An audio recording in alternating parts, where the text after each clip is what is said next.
जय श्री श्याम। राजस्थान यूनिवर्सिटी के बीए और बीएससी के एग्ज़ाम कंप्लीट हो गए हैं और प्रैक्टिकल एग्ज़ाम चल रहे हैं। तो प्रैक्टिकल एग्ज़ाम में राजस्थान यूनिवर्सिटी में बीए और बीएससी में 4th सेमेस्टर में एक स्किल डेवलपमेंट का एक सब्जेक्ट हमने चुनाव किया था, जिसका नाम है बेसिक ऑफ डिज़ाइन सॉफ्टवेयर या computer application and fashion design. ये हमने एक पेपर का चुनाव किया था।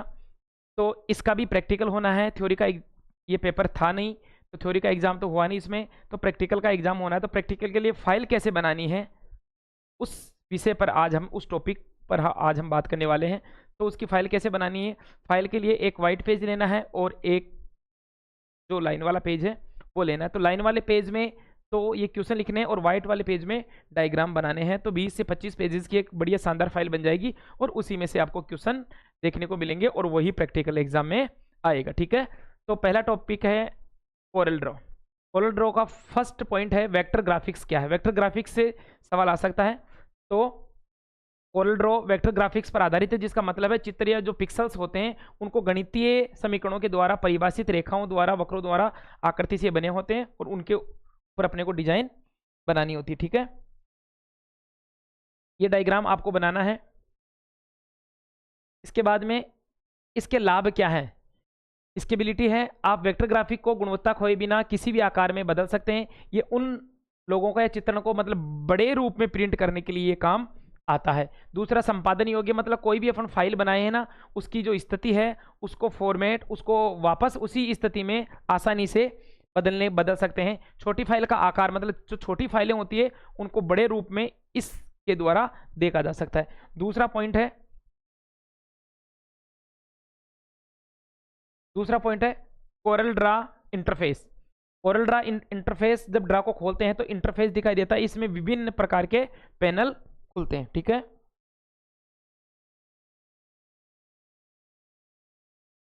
इसके बाद में व्हाइट वाले पेज पर आपको ये पूरा का पूरा टूल्स बार बनाना है। इसमें जैसे टाइटल बार है, मेनू बार है, स्टैंडर्ड टूल बार है, डॉक बार है, कलर प्लेटलेट है, नेविगेटर, स्टेटस बार है।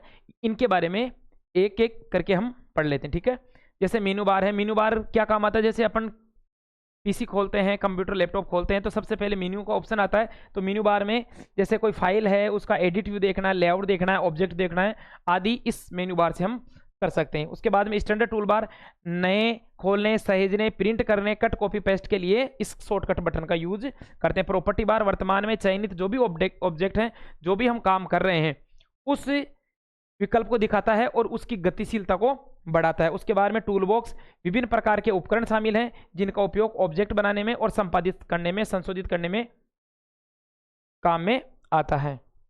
इसके बाद में देखो ड्राइंग विंडो। ड्राइंग विंडो ये क्षेत्र जहां पर आप अपनी कलाकृति बनाते हैं। कलर पैलेट, रंगों का एक संग्रह होता है जिसमें हम विभिन्न जो पेंटिंग बनाते हैं उसमें हम कलर ऐड कर सकते हैं। डॉकर से इंस्पेक्टर, अतिरिक्त पैनल जो ऑब्जेक्ट गुणों को, प्रभाव को, लेयर्स को विकल्प प्रदान करता है। ठीक है, ऑब्जेक्ट बनाना और संपादित करना।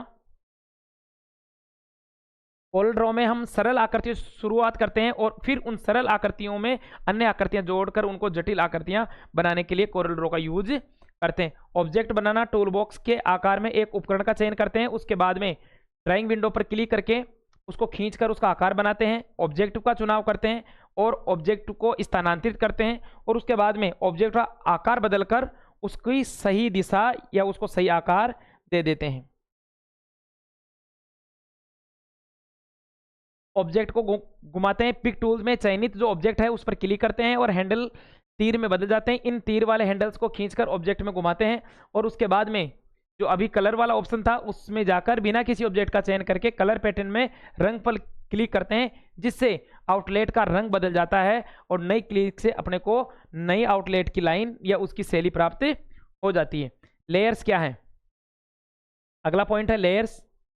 लेयर्स एक पारदर्शी शीट की तरह होता है जिस पर ऑब्जेक्ट रख सकते हैं, नई डिजाइन व्यवस्थित कर सकते हैं और ये किसी भी फाइल को या किसी भी फोल्डर को संपादित करने में काम आता है। इसको लॉक कर सकते हैं और अगर इसमें गलती हो तो वापस पुनः लेयर पर जाकर उसको दोबारा से रिपीट कर सकते हैं। इफेक्ट, प्रभाव। कोरल ड्रॉ के क्या प्रभाव हैं?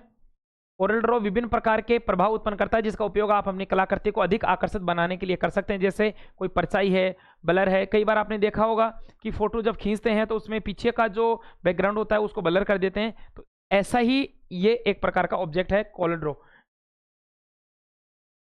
निर्यात करना, जब आप डिजाइन पूरा हो जाता है तो आप विभिन्न फाइलों को निर्यात कर सकते हैं। जैसे CDR कोरल ड्रॉ की मूल फाइल प्रारूप में संपादित करने के लिए उपयुक्त है। AI का उपयोग कर सकते हैं, EPS का उपयोग कर सकते हैं, SVG का उपयोग कर सकते हैं और PNG GIF का उपयोग कर सकते हैं। ये बेटा एक टॉपिक हो गया कोरल ड्रॉ, ठीक है। उसके बाद में दूसरा टॉपिक एडोब फोटोशॉप। इसका फर्स्ट पॉइंट है रोस्टर ग्राफिक्स क्या है। देखो रोस्टर ग्राफिक्स क्या है। फोटोशॉप रोस्टर ग्राफिक्स पर आधारित है, जिसका मतलब है चित्र पिक्सल, छोटे जो रंगीन डॉट्स होते हैं जो बने होते हैं उनको एक क्रम में व्यवस्थित करना और प्रत्येक पिक्सल में एक विशिष्ट कलर होता है। इन लाखों पिक्सल्स को मिलाकर एक छवि बनाते, प्रिंट बनाते हैं। देखो ये दिखा रखा है, ये वेक्टर है, ये रोस्टर है। इसकी क्या क्या इसके मुख्य पॉइंट है। रेजोल्यूशन, रोस्टर छवियों को एक निश्चित रेजोल्यूशन मतलब एक फिक्स इंच के या फिक्स पिक्सल में इनको कन्वर्ट करना होता है। जब आप एक रोस्टर छवि को या उसको मूल आकार को बड़ा करते हैं तो वो धुंधली दिखाई देती है क्योंकि नए पिक्सल्स अनुमानित। कई बार आपने देखा होगा कोई आपने फोटो ली, उसके बाद में अगर उसको जूम करते हैं तो उसके पिक्सल फट जाते हैं। उसके बाद में जटिल विवरण के लिए अच्छा रोस्टर ग्राफिक्स का उपयोग विवरण, सूक्ष्म रंगीन ग्रेटिंग, फोटो रियलिस्टिक इमेजेस और कैप्चर करने के लिए उत्कृष्ट होते हैं। बड़ी फाइल का आकार, उच्च रेजोल्यूशन,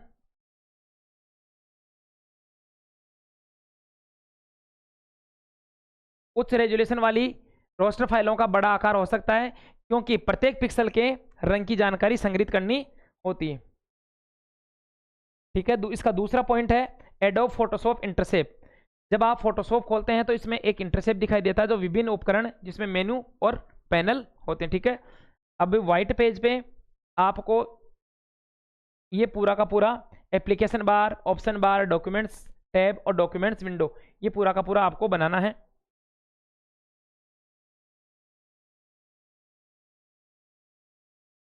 वही पहले की तरह मेन्यू बार में क्या क्या यूज करते हैं, एडिट, इमेज, लेयर आउट, ठीक है, विकल्प बार, ऑप्शन बार, टूल्स बार, इनके सब की यूजेस हैं।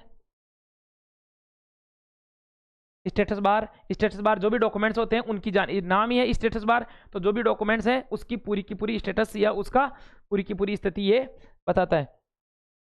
अब देखो जब हम इस पर काम करते हैं तो कुछ विशेष प्रकार के टूल्स होते हैं, उनकी जानकारी भी हमें होनी चाहिए। जैसे मूव टूल्स, छवियों को चयन करने के लिए, मतलब कई बार देखते हो एक फाइल को दूसरी फाइल में या एक फाइल को दूसरे फोल्डर में कन्वर्ट करने भेजने के लिए मूव बार का उपयोग करते हैं। मार्के टूल्स, आयताकार, अंडाकार, एकल पंक्ति में स्थित चयन के लिए, मतलब मार्क करने के लिए कोई भी फाइल है या कोई भी अपने पास प्रोग्राम है उसको मार्क करने के लिए जिस टूल्स का उपयोग करते हैं उसको बोलते हैं मार्के बार। लासो टूल्स, फ्री हैंड, बहुभुज, सीधी रेखाओं, चुंबकीय किनारों का चयन बनाने के लिए इसका यूज किया जाता है। Quick selection tools and magic tools, रंगीन या बनावट करने के लिए, मतलब कोई भी डिजाइन आपने बनाई फैशन डिजाइन के दौरान तो उसको रंगीन बनाने के लिए इसका यूज करते हैं। क्रॉप टूल का अर्थ है कि जब आप कोई काम कर रहे हैं उसके दौरान अगर आपकी कोई प्रिंट गलत है तो उसको काटने छांटने के लिए जिस टूल्स का उपयोग करेंगे, लिखा है एक छवि को विशिष्ट क्षेत्र का, मतलब जितना आप चाह रहे हैं और वेस्टेज नहीं चाह रहे हैं तो उसको काट छांट करने के लिए, क्रॉप करने के लिए जिस टूल का उपयोग करेंगे उसे क्रॉप टूल कहेंगे। ब्रश टूल, कैनवास पर रंग पेंट करने के लिए, नाम ही ब्रश है तो जो भी आपने बनाया है फोल्डर उसमें या उसमें जो फाइल है उसको ब्रश करने के लिए, ब्रश आकार में रंग देने के लिए। इरेजर, मिटाने के लिए कुछ बेकार हिस्से हैं उनको मिटाने के लिए जिस बार का उपयोग, जिस टूल का उपयोग करेंगे उसको इरेजर बार बोलेंगे। टाइप टूल, कई बार अपने जैसे फोटो ली, फोटो में एडिट करते हैं, टाइपिंग भी जाते हैं तो ये वो बार है जिसके द्वारा हम कुछ भी टेक्स्ट लिख सकते हैं। ग्रेडिंग टूल्स, दो या दो से अधिक रंगों के बीच का मिश्रण बनाने के लिए ग्रेडिंग टूल का। क्लोन स्टेम टूल, एक छवि के हिस्से को दूसरी छवि में, नाम ही क्लोन है ना कि किसी का कॉपी करके दूसरे में एडिट करना, क्लोन बनाना उसका। लेयर्स, फोटोशॉप में लेयर्स गैर विनाशकारी संपादन के लिए मूलभूत अवधारणा है जिसमें कोई भी प्रिंट हो, कोई भी छवि हो उसको अलग अलग लेयर्स में रख सकते हैं जिससे आप प्रत्येक तत्व में स्वतंत्र रूप से संपादित कर सकते हैं और समायोजित कर सकते हैं बिना अन्य लेयर्स को प्रभावित किए। लेयर्स के साथ साथ आप ये भी कर सकते हैं लेयर्स को दिखाना और छिपाना, लेयर्स को पुनः व्यवस्थित करना, लॉक करना, मर्ज एक में दूसरे से लेयर में चेंज करना, लेयर ब्लेंडिंग मोड्स में जाना, लेयर मास्क के कुछ हिस्सों में छिपाने के लिए इसका यूज किया जाता है। इसका अगला पॉइंट है एडजस्टमेंट। फोटोशॉप विभिन्न प्रकार के एडजस्टमेंट प्रदान करता है जिसका उपयोग अपनी जो भी फोटो है उसका रंग और टोन बदलने के लिए इसका यूज करते हैं, जैसे ब्राइटनेस लेवल्स और curves, exposure, saturations, colour balance, black and white, ये हम कर सकते हैं। ये एडजस्टमेंट लेयर के रूप में लागू हो सकती है जिसका अर्थ है गैर विनाशकारी या किसी भी समय संशोधित किए जा सकते हैं और हटा सकते हैं अपन।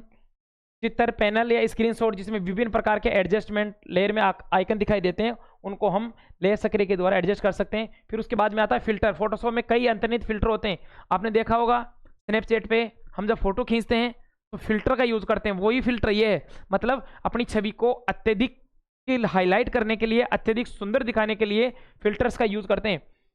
फिल्टर, फोटोशॉप में कई अंतर्निहित फिल्टर हैं जिनका उपयोग अपनी छवियों को, ये लिखा है ना इसमें, विशेष प्रभाव लागू करने के लिए। जब एक तो नॉर्मल फोटो खींचते हैं और एक फिल्टर में खींचते हैं तो अपनी ही छवि थोड़ा सा ज्यादा प्रकाशित हो जाती है, ज्यादा हाईलाइट हो जाती है, तो ज्यादा हाईलाइट करने के लिए इसका यूज करते हैं। जैसे ब्लर, ब्लर में क्या करते हैं, कई बार हम फोटो खींच रहे हैं तो पीछे का जो बैकग्राउंड है उसको थोड़ा सा डार्क ब्लर कर देते हैं तो मुख्य जो छवि है वो सामने अच्छी तरह दिख जाती है। स्टारलाइज करते हैं, आर्किटेक्ट फिल्टर करते हैं। फिल्टर मेनू में दिखाया कि विभिन्न प्रकार के फिल्टरों की फिल्टर श्रेणियों में दिखाई देती है। ये एक गॉसियन ब्लर फिल्टर लागू किया गया है। चयन, देखो चयन आपको अपनी छवि के विशिष्ट क्षेत्रों को अलग करने की अनुमति देता है, मतलब आप सेलेक्ट करके जो आप फोटोशॉप पे जिस फोटो को क्रॉप कर रहे हो या एडिट कर रहे हो या बना रहे हो तो उसमें से किस का चयन करना है, तो चयन के द्वारा आप उसको विशिष्ट क्षेत्रों का चयन कर सकते ताकि उस क्षेत्र में संपादन या प्रभाव लागू कर सके। फोटोशॉप विभिन्न प्रकार के चयन उपकरण प्रदान करता है जिनका उल्लेख पहले भी किया जा चुका है।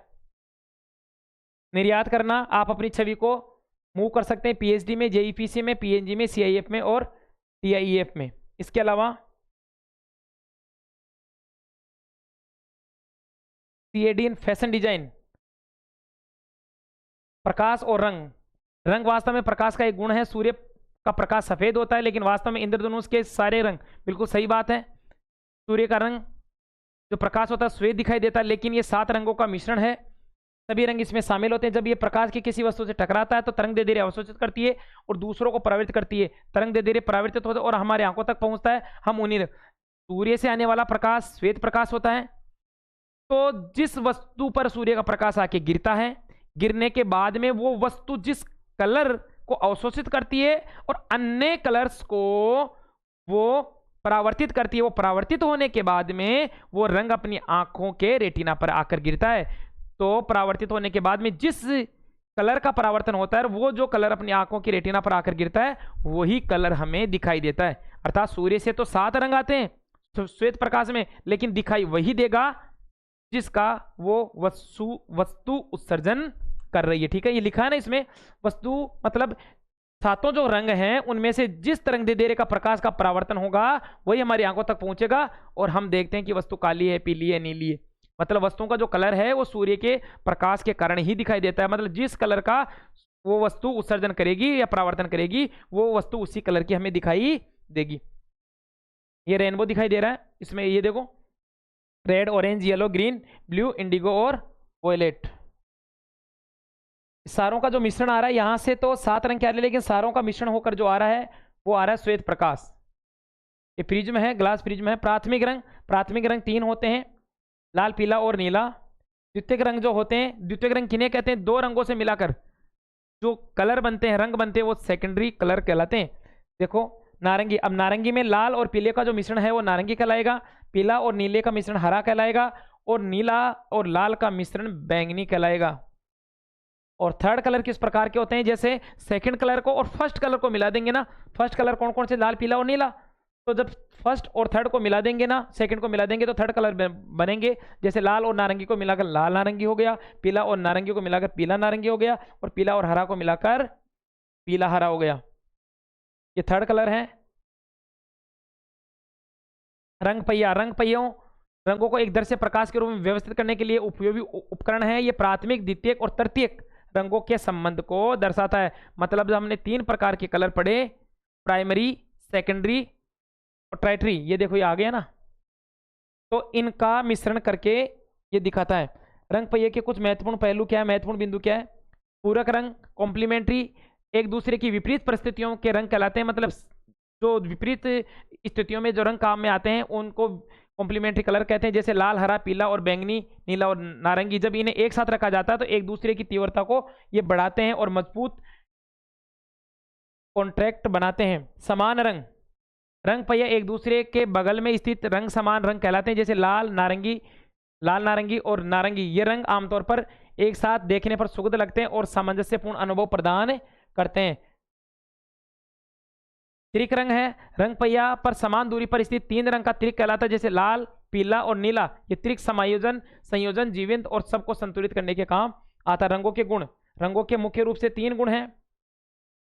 वर्ण, ये रंग का वास्तविक नाम है। जैसे लाल, नीला और हरा है, ये रंग पहिए पर रंग की स्थिति को संदर्भित करता है, दर्शाता है। संतृप्ति, रंग की शुद्धता या तीव्रता को संदर्भित करता है। उच्च रंग जो होते हैं उज्जवल और जीवंत होता है, जबकि एक कम संतृप्त रंग फीका और म्यूट होता है, जो कभी कभी क्रोमा भी कहा जाता है। चमक, यह रंग की हल्कापन या गहरापन को संदर्भित करता है। बस जितना कलर डार्क होगा उतनी ही चमक ज्यादा होगी, और जितना कलर डार्क नहीं हल्का होगा उतनी चमक कम होगी। रंगों के मनोवैज्ञानिक प्रभाव, मतलब कोई भी फोटोशॉप में हमने फोटो बनाई तो साइकोलॉजिकल इफेक्ट क्या है? जैसा कलर होगा वैसी अपनी मन की स्थिति, माइंड की स्थिति हो जाएगी। देखो लाल जो कलर है, लाल कलर को देखकर उत्साह, ऊर्जा, उमंग, जुनून, जोश और खतरे का भी निशान है। ठीक है। उसके बाद में पीला, खुशी का, आशावाद, मतलब जीने की इच्छा, कुछ करने की इच्छा, गर्मी और सावधानी का प्रतीक है पीला। नीला, शांति, स्थिरता और विश्वास। मतलब कलर्स को जो सात जो कलर हैं, ये रंग है जो इंद्रधनुष से निकलने वाले, उनकी अलग अलग मनोदशाएं क्या क्या है।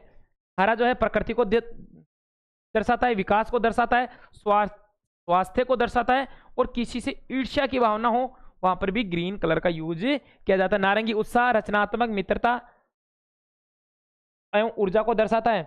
बैंगनी विलासिता, मतलब भोग, रहस्य, रचनात्मक, आध्यात्मिकता को दर्शाता है। गुलाबी रोमांस, कोमलता, मिठास और बचपन को दर्शाता है। भूरा कलर स्थिरता, विश्वसनीयता, पृथ्वी और सादगी को दर्शाता है। और काला शक्ति, लालित्य, रहस्य और मृत्यु को दर्शाता है। और सफेद कलर पवित्रता, शांति, सफाई और नएपन को व्यक्त करता है। टेक्सचर्स क्या है? सरल शब्दों में CAD में टेक्सचर्स का मतलब होता है आप अपने 3D मॉडल को अधिक यथार्थवादी या दृश्यमान, आकर्षित बनाने के लिए टेक्सचर्स का उपयोग करते हैं। CAD सॉफ्टवेयर में टेक्सचर्स का उपयोग क्यों किया जाता है? देखो, यथार्थवाद, टेक्सचर का 3D जो मॉडल होता है उन वस्तुओं को स्पष्ट दिखाई देने के लिए इसका यूज करते हैं। उदाहरण के लिए एक कुर्सी के मॉडल पर लकड़ी की बनावट को जोड़ने के लिए यह अत्यधिक विश्वसनीय लगेगी। संचार, टेक्सचर जो डिजाइन है इसके विभिन्न पहलुओं को संप्रेषित करने के लिए मदद करते हैं। एक वास्तुशिल्प मॉडल में ईंट की बनावट दीवारों को इसके द्वारा दर्शाया जाता है, जबकि कांच की बनावट खिड़कियों को इसके द्वारा दर्शाया जा सकता है। डिजाइन मूल्यांकन, विभिन्न प्रकार की सामग्रियों को डिजाइन देने के लिए यह उत्पाद के रूप में कार्य करता है। CAD सॉफ्टवेयर, टेक्सचर फाइलें, मैपिंग और सामग्री गुण। इसके अलावा इसमें जो कलर हैं जो रंग प्रदान करते हैं, चमक प्रदान करते हैं, अपारदर्शिता प्रदान करते हैं और नॉर्मल मैपिंग करते हैं। रेडरिंग, एक बार जब टेक्सचर की सामग्री में गुण लागू हो जाते हैं तो CAD सॉफ्टवेयर से रेडिंग की प्रक्रिया जो 3D मॉडल में यथार्थवादी छवि बनाता है उसके दृश्य प्रभावों को ये दर्शाता है। विभिन्न प्रकार के उद्योगों में CAD में टेक्सचर के उदाहरण जैसे उत्पाद में, आर्किटेक्ट्स में, गेमिंग और विजुअलाइजेशन में, फैशन डिजाइन में इसका यूज किया जाता है। थर्ड जो पॉइंट है, सिलुएट और फैशन डिटेल्स। इसमें जो CAD सॉफ्टवेयर डिजाइन होते हैं उनके 2D प्रिंट बनाने की अनुमति मिलती है। डिजाइनर जो डिजिटल के रूप में विभिन्न प्रकार के आकार को कट बना सकते हैं, जैसे A line, fit line, and line, flare, oversize आदि। सॉफ्टवेयर उन्हें देखने की अनुमति देता है यह कि पैटर्न पे एक आभासी मॉडल कैसे दिखाई देंगे जिन्हें सिलुएट को समायोजित किया जा सकता है।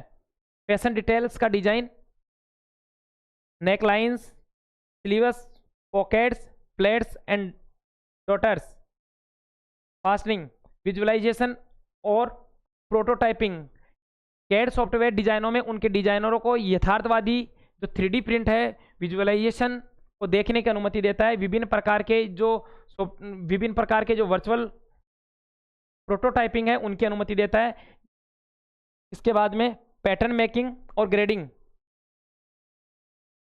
इसमें भी ये यूज होता है। इसके बाद में फोर्थ जो चैप्टर है अपना, फोर्थ पॉइंट है सीएडी एसेसरीज। सीएडी एसेसरीज का क्या यूज है? सीएडी एसेसरीज का उन हार्डवेयर और सॉफ्टवेयर उपकरणों को यूज आता है जो computer edit design CAD software के साथ काम करने के समय उपयोगकर्ता को अनुभव और उत्पादकता को बढ़ाते हैं। इन एसेसरीज में मोटे तौर पर इनपुट डिवाइस, आउटपुट डिवाइस और सॉफ्टवेयर एंड ऑन में वर्गीकृत किया गया है। इनपुट डिवाइस, अब इनपुट डिवाइस में सबसे पहले माउस की बात करें तो माउस आएगा। इसका आप अपने व्हाइट पेज पर डायग्राम बनाओ। ग्राफिक्स टैबलेट आएंगे, उसके बाद में रिजोल्यूशन वाले माउस आएंगे,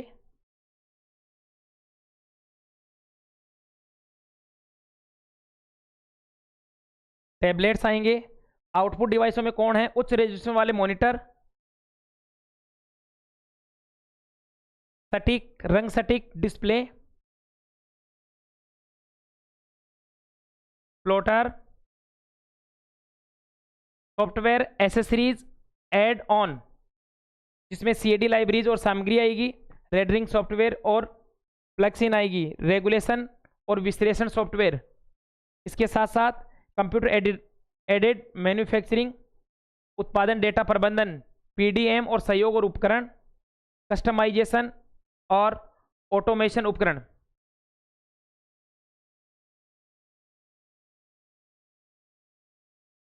तीसरा जो पॉइंट है अपना fashion design creation through CAD, मतलब सीएडी के द्वारा हम किस प्रकार से फैशन डिजाइन कर सकते हैं।